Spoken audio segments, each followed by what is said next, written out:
Good evening friends, मैं doctor नीलम आपका अपने चैनल स्टडी एंड रिसर्च में स्वागत करती हूँ। फ्रेंड्स, आज हम स्टडी करने वाले हैं आधुनिक इतिहास से संबंधित कुछ महत्वपूर्ण प्रश्नों पे। तो चलते हैं अपने क्वेश्चन पेपर पे। इस तरह का वीडियो आपको पसंद आता है तो लाइक शेयर सब्सक्राइब करें। सब्सक्राइब करने के बाद बेल आइकन की घंटी को ज़रूर प्रेस कर लें ताकि इस तरह का वीडियो मैं जब भी अपलोड करूं उसका नोटिफिकेशन आसानी से आप तक पहुंच सके। तो अभी जैसा कि मैंने कल के वीडियो में आपको बताया था कि हम रेगुलर स्टडी करेंगे, तो उसी स्टडी को देखते हुए अब मैं रोज़ आपको वीडियो प्रोवाइड करने वाली हूँ। क्योंकि कोरोना का टाइम चल रहा है तो सभी लोग घर में हैं और ज़्यादा से ज़्यादा फोकस करना चाहते हैं पढ़ाई पर। तो मैंने भी कहा कि अभी हम रेगुलर स्टडी करना शुरू कर देते हैं। और स्टडी करने से पहले एक बार हम कमेंट भी चेक कर लेते हैं। कल जो वीडियोस पे कमेंट आए हैं उनको हम देख लेते हैं। तो यहाँ पे संजय जी बोल रहे हैं लाइव क्लास के लिए और टाइम सजेशन दे रहे हैं 9 PM का। तो संजय जी, केवल आप ही का कमेंट अभी तक आया है लाइव क्लास के लिए। तो कुछ और कमेंट्स आ जाएंगे, उसके बाद हम डिसाइड करेंगे कि लाइव क्लास हम कब कैसे कहाँ स्टार्ट करेंगे। और प्रिया का आया हुआ है, नाइस दीदी, थैंक यू प्रिया। और फिर जोगिंदर सिंह जी का आया हुआ है, very good practice set D, आपके लिए यूज़फुल है, बहुत बहुत धन्यवाद। और फिर सतपाल शर्मा जी का आया हुआ है, वेरी गुड एक्सप्लेनेशन मैम। तो ये सीरीज़ मैंने स्टार्ट भी की थी आप ही लोग के अकॉर्डिंग। पहले मैंने क्वेश्चन आंसर कराए थे, लेकिन आप ही लोगों का सजेशन था कि उसकी व्याख्या भी हो जाएगी तो ज़्यादा आसानी होगी। तो इसी वजह से इस सीरीज़ में मैंने व्याख्या या करना, इसका एक्सप्लेनेशन देना स्टार्ट कर दिया है। तो चलिए देर ना करते हुए अपने क्वेश्चन पेपर पर ही आ जाते हैं। तो यहाँ पहला प्रश्न आ गया है और पहला क्वेश्चन कह रहा है, निम्नलिखित नीति दस्तावेजों में से किसे भारत में पाश्चात्य शिक्षा पद्धति का मैग्ना कार्टा कहा जाता है?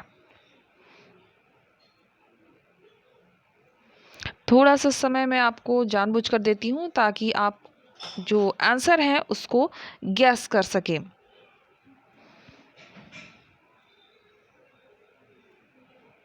तो यहाँ हमारा उत्तर बन जाएगा चार्ल्स वुड, 1854 का डिस्पैच।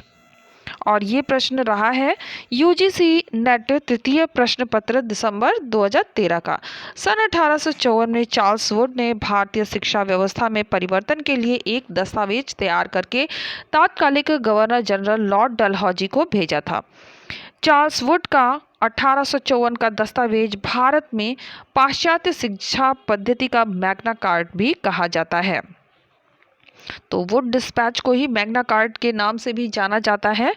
कभी कभी मैग्ना कार्टा देकर वुड डिस्पैच के बारे में भी पूछ लेता है, तो इस तरह से भी क्वेश्चन का आंसर की तैयारी आप रखें। तो यहाँ आ जाते हैं क्वेश्चन नंबर 78 पे, और ये कथन और कारण का क्वेश्चन आ गया है। अभिकथन कहता है मैकाले का विधि आयोग जो कि 1860 में गठित हुआ, उसने भारत के पूर्वीय निरंकुशवाद की धरती के विचार को मिटा दिया। राइट होगा या रॉन्ग होगा?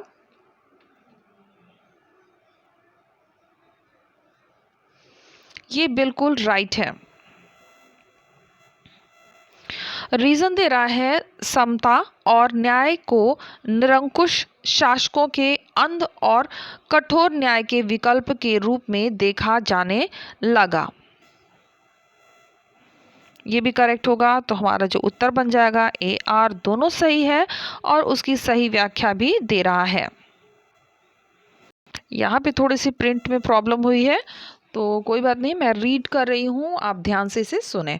1833 के चार्टर के बाद लॉर्ड मैकाले को गवर्नर जनरल की कार्यकारिणी का लॉ मेंबर नियुक्त किया गया था। विधि के संहिताकरण में उसका योगदान रहा। भारत में पाश्चात्य शिक्षा आरंभ कराने में भी उसकी अहम भूमिका रही। नेक्स्ट क्वेश्चन पर आ जाते हैं। अंग्रेज ईस्ट इंडिया कंपनी ने निम्नलिखित में से किस अधिनियम के द्वारा चीन के व्यापार पर एकाधिकार खो दिया?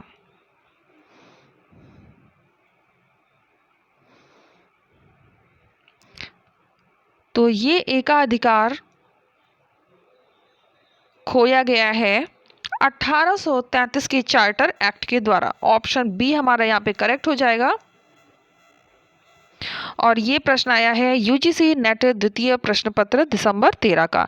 1833 के अधिनियम ने कंपनी का अधिकार 20 वर्ष के लिए पुनः बढ़ा दिया। कंपनी का व्यापारिक अधिकार चाय तथा चीन से भी पूर्णतः समाप्त कर दिया गया। उसे अब केवल राजनीतिक कार्य करने थे। नेक्स्ट क्वेश्चन पर आते हैं। किस अधिनियम को गल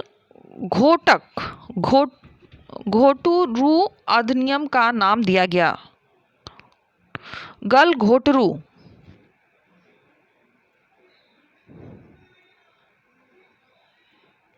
तो वह अधिनियम था देसी भाषाई प्रेस अधिनियम 1878 का। ये भी प्रश्न रहा है यूजीसी नेट तृतीय प्रश्न पत्र 2014 का। देसी भाषा समाचार पत्र अधिनियम 1878 को पारित करने का श्रेय लॉर्ड लिटन को दिया जाता है। इसके तहत सरकार ने भारतीय भाषा समाचार पत्रों को अधिक नियंत्रण में लाने का प्रयास किया और इसे राजद्रोह लेखों को दबाने और दंडित करने का अधिक सफल आश्वासन बनाया। इसे गलघोटू अधिनियम भी कहा जाता है। आगे चलकर 1882 में रिपन ने इस अधिनियम को समाप्त कर दिया। तो ये लॉर्ड लिटन के द्वारा पारित किया गया था, ध्यान रखिए। और जो इस अधिनियम को हटाया गया है वो रिपन के द्वारा। इस पर भी प्रश्न बनता है। ईस्ट इंडिया कंपनी ने भारत के साथ व्यापारिक एकाधिकार को समाप्त करने वाला अधिनियम था।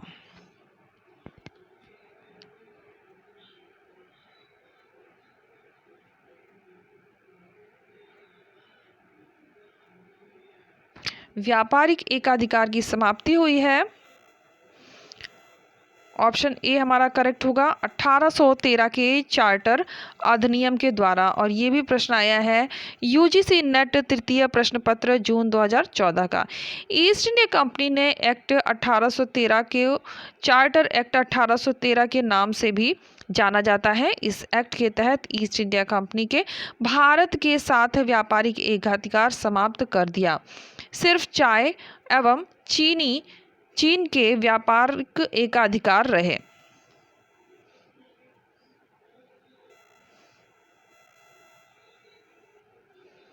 निम्नलिखित में से कौन भारत सरकार के 1935 के अधिनियम गवर्नमेंट ऑफ इंडियन एक्ट, जिसे कि 1935 में पारित किया गया था, का अंग नहीं था?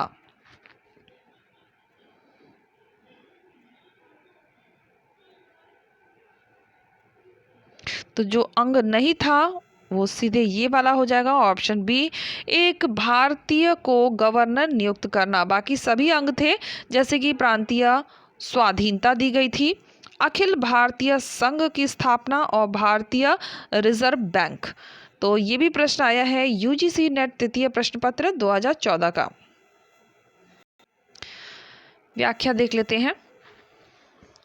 भारतीय शासन अधिनियम 1935 द्वारा द्वैध शासन को केंद्रीय स्तर पर लागू करने और आंशिक उत्तरदायी शासन की स्थापना करने का प्रावधान किया गया था।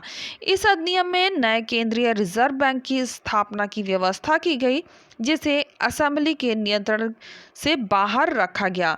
केंद्रीय न्यायालय का भी प्रावधान किया गया। इस अधिनियम की सर्वप्रमुख विशेषता प्रांतीय स्वायत्तता की स्थापना थी। तो यहाँ पे फिर से कथन और कारण का क्वेश्चन आ गया है। ए कहता है भारत में सिविल सर्विसेज परीक्षा शुरू होने के 20 वर्षों में भारतीय यूरोपियों की संख्या में बढ़ गए।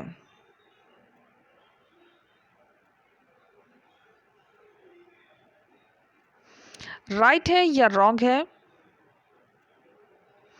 तो ए जो है वो बिल्कुल राइट है। भारतीयों ने यह दिखा दिया कि यूरोपियन उनके बराबर नहीं है। ये गलत हो रहा है, तो हमारा जो उत्तर बन जाएगा ए सही है लेकिन आर गलत है। तो यहाँ पे ये भी प्रश्न आया है, यूजीसी नेट तृतीय प्रश्न पत्र दिसंबर 2014 का। कॉर्नवालिस भारत में सिविल सेवा का जन्मदाता था। इस सेवा में 1853 से प्रतियोगिता परीक्षा होने लगी। 1864 ईस्वी में प्रथम भारतीय ICS सत्येंद्र नाथ टैगोर बने। सुरेंद्र नाथ बैनर्जी, सुभाष चंद्र बोस जैसे लोगों ने यह परीक्षा पास करके अपनी योग्यता का परिचय दिया था। एज ऑफ कंसेंट एक्ट 1860 ईस्वी ने लड़कियों के विवाह की आयु कितनी निर्धारित की?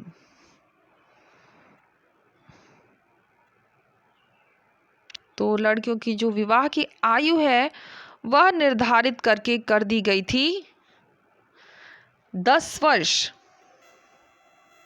ऑप्शन ए हमारा करेक्ट हो जाएगा। यूजीसी नेट द्वितीय प्रश्न पत्र दिसंबर 2014 का ये प्रश्न रहा है।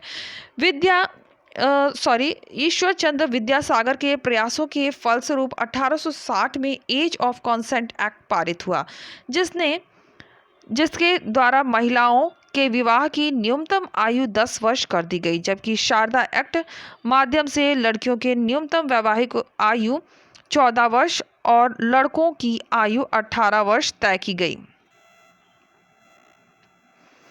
फिर से यहाँ पे कथन और कारण का क्वेश्चन आ गया है। कथन कहता है, उत्तर मध्यकाल के दौरान भारतवासियों और यूरोपवासियों के संबंध पारस्परिक व्यापारिक हितों पर आधारित थे।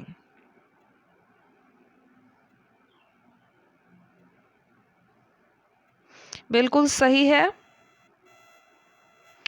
और रीज़न दे रहा है, भारत में यूरोपीय व्यापारियों के बसने के बाद उसके परिवार और धर्म गुरु, चिकित्सकों, कलाकारों जैसे अन्य सामाजिक समूहों का आगमन हुआ। तो ये भी करेक्ट है, लेकिन ये व्याख्या नहीं दे रहा है, इसलिए जो हमारा उत्तर हो जाएगा वो बनेगा ए आर दोनों सही है। यहाँ देख लेते हैं, यार दोनों सही है। ऑप्शन बी करेक्ट है, लेकिन व्याख्या नहीं दे रहा है।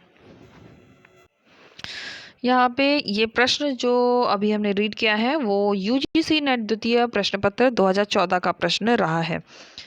व्याख्या देख लेते हैं। उत्तर मध्यकाल के दौरान भारतवासियों और यूरोपवासियों के संबंध पारस्परिक व्यापारिक हितों पर आधारित थे, जबकि भारत में यूरोपीय व्यापारियों के बसने के बाद परिवारों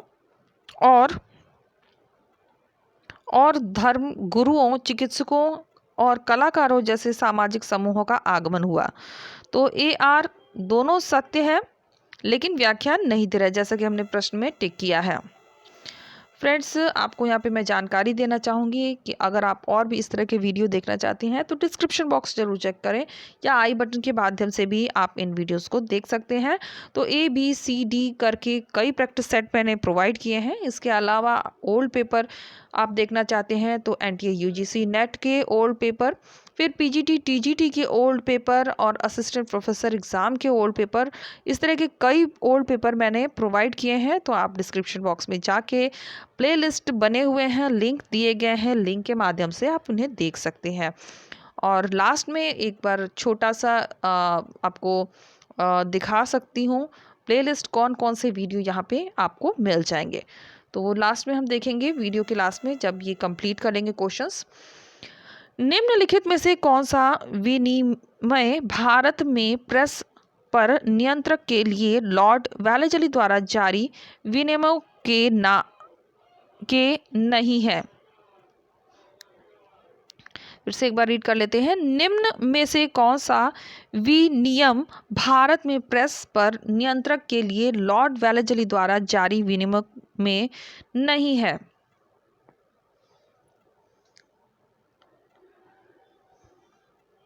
तो सबसे पहला दे रहा है, समाचार पत्रों के मालिकों, संपादकों को अपने प्रकाशन पर अपने नाम का उल्लेख करने के लिए कहा गया। बिल्कुल सही है। उन्हें यूरोप में हो रहे तात्कालिक युद्ध के विषय में समाचार प्रकाशित करने के लिए कहा गया। ये गलत हो रहा है और यही हमारा उत्तर बन जाएगा। विनियमों का किसी भी प्रकार के उल्लंघन किए जाने पर उन्हें तत्काल यूरोप भेज दिया जाता था। ये भी करेक्ट है। इसके बाद विनियमों के अंतर्गत सभी समाचार पत्रों पर सुनिश्चित सेंसर लगाया गया। ये भी करेक्ट है। तो ये भी प्रश्न आया है यूजीसी नेट तृतीय प्रश्न पत्र जून 2015 का। लॉर्ड वेलेजली ने सर्वप्रथम भारतीय प्रेस पर नियंत्रण स्थापित करने के लिए 1799 में उन्हें प्रेस नियंत्रण अधिनियम पारित किया, जो इस प्रकार है। सबसे पहला, समाचार पत्र को संपादक, मुद्रक और स्वामी का नाम स्पष्ट रूप से छापना पड़ता था। प्रकाशन को प्रकाशित किए जाने वाले सभी तत्वों को सरकार के सचिव के सम्मुख पूर्व प्रक्षेपण यानी प्री सेंसरशिप के लिए भेजना पड़ता था। सभी समाचार पत्रों पर सेंसर बैठाया और शासन के लिए परेशानी पैदा करने वाले अंग्रेज संपादकों को लंदन वापस भेज दिया जाता था। 1818 ईस्वी में लॉर्ड हेस्टिंग ने प्री सेंसरशिप को समाप्त कर दिया। किस अधिनियम के अंतर्गत भारत में आईसीएस भर्ती परीक्षा का प्रावधान था? तो ये प्रावधान बनाया गया है government of Indian act 1919। Option D हमारा करेक्ट हो जाएगा। गवर्नमेंट ऑफ इंडियन एक्ट 1919 द्वारा भारत में आईसीएस भर्ती परीक्षा का प्रावधान था। वर्ष 1923 ईस्वी में प्रशासनिक सेवा सिविल सर्विसेज में उम्मीदवारों के चयन के लिए दिल्ली और लंदन में एक साथ परीक्षा की व्यवस्था की गई। ब्रिटिश ईस्ट इंडिया कंपनी के शासनकाल के दौरान निम्नलिखित में से किसने पहली बार व्यवस्थित प्रेस नियम प्रतिपादित किया?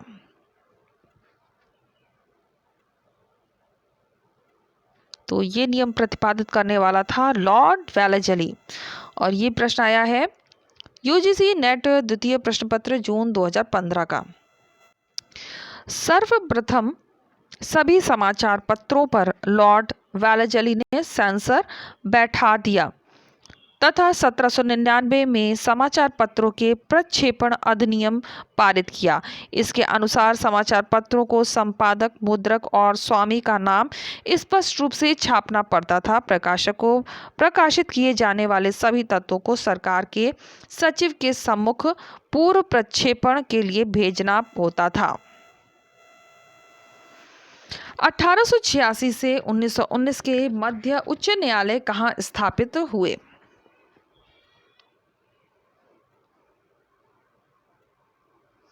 तो ये उच्च न्यायालय स्थापित हुए हैं इलाहाबाद, पटना और लाहौर में। यूजीसी नेट द्वितीय प्रश्न पत्र जून 2015 का ये प्रश्न रहा है। 1886 से 1919 ईस्वी के मध्य इलाहाबाद, पटना और लाहौर उच्च न्यायालय की स्थापना की गई। पटना उच्च न्यायालय की स्थापना 1916 ईस्वी में की गई। इसकी खंडपीठ रांची थी। इलाहाबाद उच्च न्यायालय की खंडपीठ लखनऊ थी।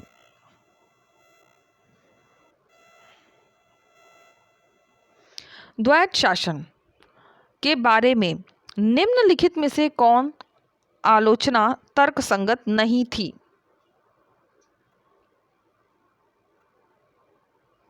तो सीधे सही उत्तर पर हम आएंगे। या हमारा हो जाएगा नव नियुक्त मंत्री अनुभवहीन और अयोग्य। ऑप्शन डी हमारा करेक्ट हो जाएगा। यूजीसी नेट तृतीय प्रश्न पत्र 2015 का ये प्रश्न रहा है। द्वैत शासन 1919 के भारतीय शासन अधिनियम द्वारा लागू किया गया। इस अधिनियम के तहत प्रांतों में द्वैत शासन की व्यवस्था की गई। इसके अंतर्गत प्रांतीय विषयों को हस्तांतरित एवं आरक्षित विषयों में बांटा गया। दिए गए विकल्प में मंत्रियों के अनुभवहीन होने की बात गलत है, तो जो इनकरेक्ट हो रहा है वो ऑप्शन डी हो रहा है, जिसमें कहा गया है नव नियुक्त मंत्री अनुभवहीन एवं अयोग्य थे। शेष विकल्प जो दिए गए हैं वो सही है। एक बार शेष विकल्प जो दिए गए हैं उन्हें भी रीड आउट कर लेते हैं। प्रांतीय स्तर पर विषयों का दोषपूर्ण विभाजन। फिर बी कहता है मंत्रिमंडलीय सामूहिक उत्तरदायित्व का अभाव और हस्तांतरित विषयों के लिए वित्त का अभाव। तो हमारा जो इसमें उत्तर बनेगा वो हो जाएगा ऑप्शन डी। नेक्स्ट पर आ जाते हैं।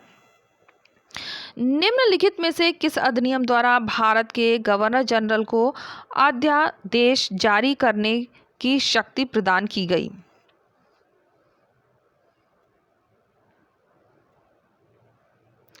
अध्यादेश जारी करने की जो शक्ति प्रदान की गई है वो प्रदान की गई है, ऑप्शन बी हमारा करेक्ट हो जाएगा, भारतीय परिषद अधिनियम 1861। ऑप्शन बी हमारा यहाँ पे करेक्ट हो जाएगा। और ये लास्ट क्वेश्चन है, इसकी व्याख्या एक बार देख लेते हैं। ये टीजीटी हिस्ट्री 2013 का प्रश्न रहा है। 1861 ईस्वी का यह कानून भारत के संवैधानिक विकास में एक महत्वपूर्ण कदम था। इस कानून से अंग्रेजों की वह नीति आरंभ हुई जिसे सहयोग की नीति या उदार निरंकुशता का नाम दिया गया, क्योंकि इसके द्वारा सर्वप्रथम भारतीयों को शासन में सम्मिलित करने का प्रयत्न किया गया था तथा गवर्नर जनरल को आवश्यकता पड़ने पर अध्यादेश जारी करने का अधिकार दिया गया, जो व्यवस्थापिका सभा या भारत सचिव द्वारा समाप्त न किए जाने पर 6 माह तक लागू रह सकता था। तो फ्रेंड्स, यहाँ पे हमने अपने क्वेश्चंस कंप्लीट कर लिए हैं। तो फ्रेंड्स, जैसा कि आप देख सकते हैं, ये सभी मैं जो आपको दिखा रही हूँ थंबनेल, ये हर एक थंबनेल का अलग प्लेलिस्ट क्रिएट किया गया है और इनमें से जो भी आपको सीरीज़ देखनी है उसके लिए आप डिस्क्रिप्शन बॉक्स में जाएं या आई बटन के माध्यम से भी आप इन वीडियोस को देख सकते हैं। तो बहुत सारे वीडियो यहाँ पे अपलोड किए गए हैं और किसी भी एग्ज़ाम की प्रिपरेशन करने के लिए आप सबसे पहले ओल्ड पेपर की स्टडी ज़रूर करें, उसके बाद प्रैक्टिस सेट पर जाएँ। आपको ये सजेशन मैं दे रही हूँ, जो लोग अभी नई तैयारी करना शुरू कर रहे हैं तो उनमें बहुत देख रही हूँ कन्फ्यूज़न रहता है कि क्या पढ़ें क्या छोड़ें। तो मेरा तो सजेशन आप सबसे यही है कि आप ओल्ड पेपर की अच्छे से स्टडी करें, उसके बाद प्रैक्टिस सेट पर जाएं। तो उम्मीद है आपको वीडियो पसंद आया होगा। वीडियो पसंद आता है तो लाइक शेयर सब्सक्राइब करें। सब्सक्राइब करने के बाद बेल आइकन की घंटी को जरूर प्रेस कर लें ताकि इस तरह का वीडियो मैं जब भी अपलोड करूं उसका नोटिफिकेशन आसानी से मिल सके।